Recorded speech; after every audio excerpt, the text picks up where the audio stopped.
Welcome back, my bossa nova and jazz community. I'm so happy to have you here for today's lesson, and I am beyond grateful for the new subscribers. And for that reason, I decided to put this lesson together for those who are just starting with the bossa nova journey. So without any further ado, let's get started. In today's lesson, we're going to be focusing on the harmony of Wave. This is an amazing tune and such an addition to your repertoire. So originally, this song has this melody with chords in the beginning, which is pretty beautiful. I'm going to show you.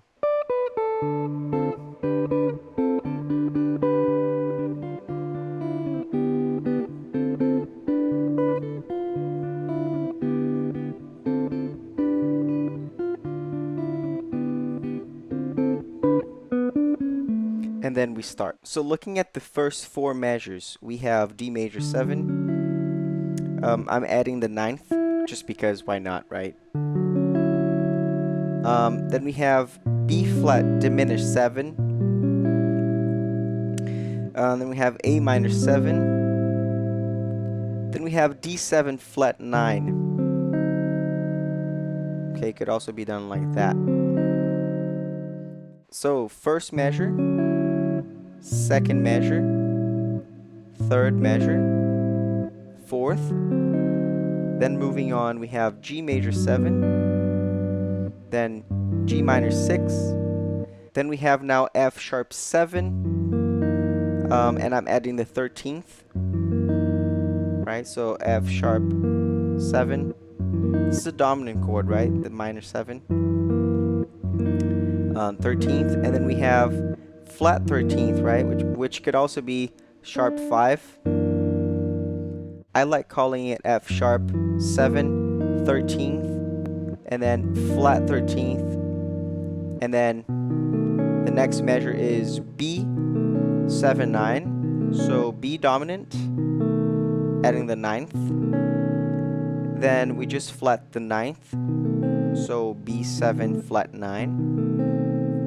Then we have E7, which sometimes is played with the 5th on the bass, right? So E7, so it gives kind of like this diminished sound.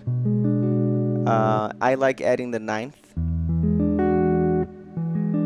like that. Then we have B flat 7, dominant chord. Then we have A7 flat 13th to go to D minor 7, 9, right? I'm adding the 9th. And then G7 13th. And then again, D minor 7, 9, G7 13th. And then we basically repeat all of that. So basically,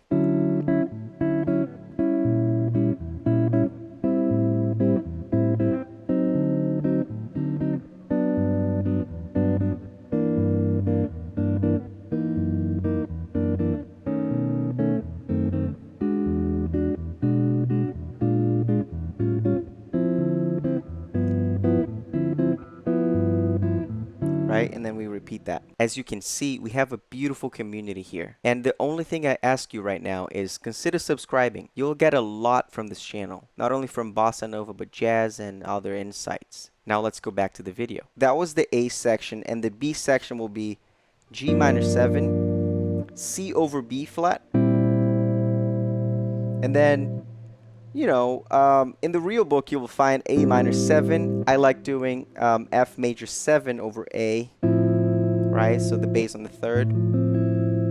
I think it adds a new flavor, and I really like it. And then F minor 7, B flat over A flat, and then G minor. Again, this is in the real book. Sometimes I like using E flat major 7 over G, so again the bass on the third.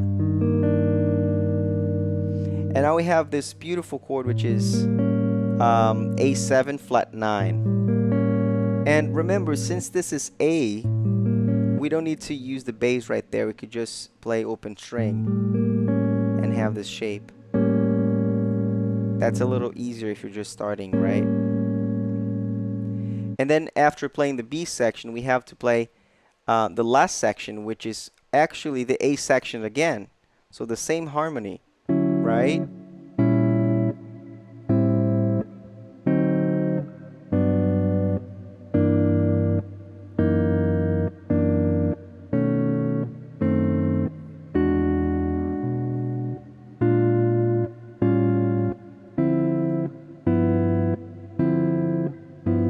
then we just repeat the whole thing now. So now that you know the chords, it's really important that you feel the groove. You can notice that sometimes when you're starting, you just have to get one groove basically so you can repeat it throughout the song.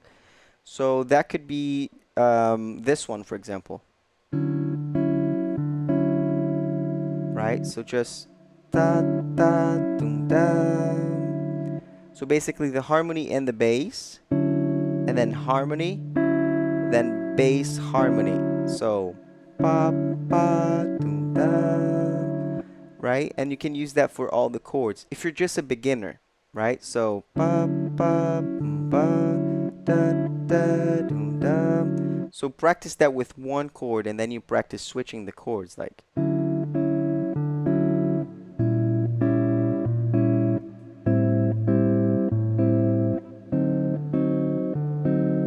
And you know, over time, you will get bored of playing just the same pattern, the same rhythm over and over again, right? Hey, I have a question for you. Have you ever played this tune before? Let me know in the comments. So, Brazilian rhythms are very syncopated. So that's why sometimes we anticipate the chords and sometimes we delay the chord. So we kind of blend everything and make something cool out of it, right? It's funny the way that Jacob Collier describes samba, just like an egg rolling. And you know, it's kind of cool to think about that because, you know, the shape of an egg, it's not all like rounded. So it's like, so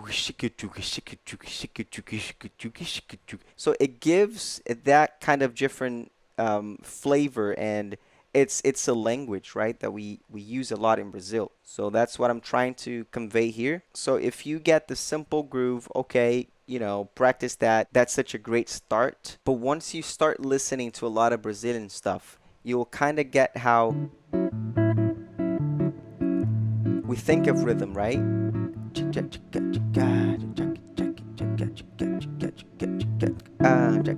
See, like sometimes we play it ahead of time, and sometimes we can play it after like this.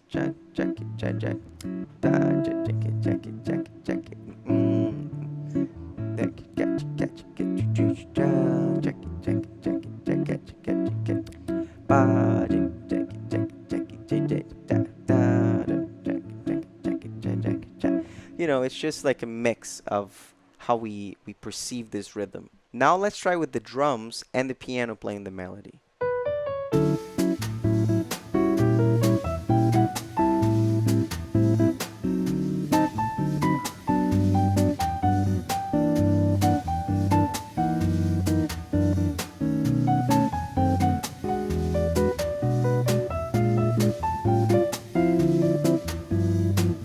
Again.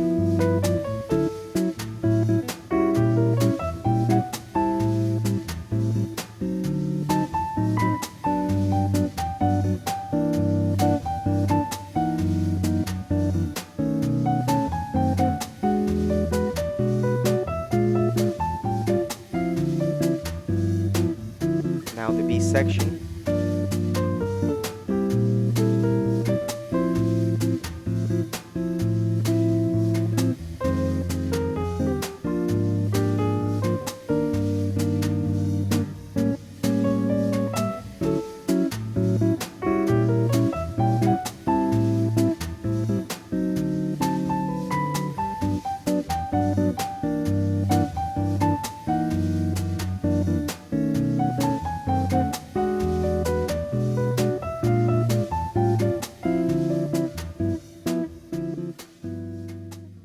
Thank you so much for watching. I do appreciate your support. Share this video with a friend, and I hope to see you in our next video.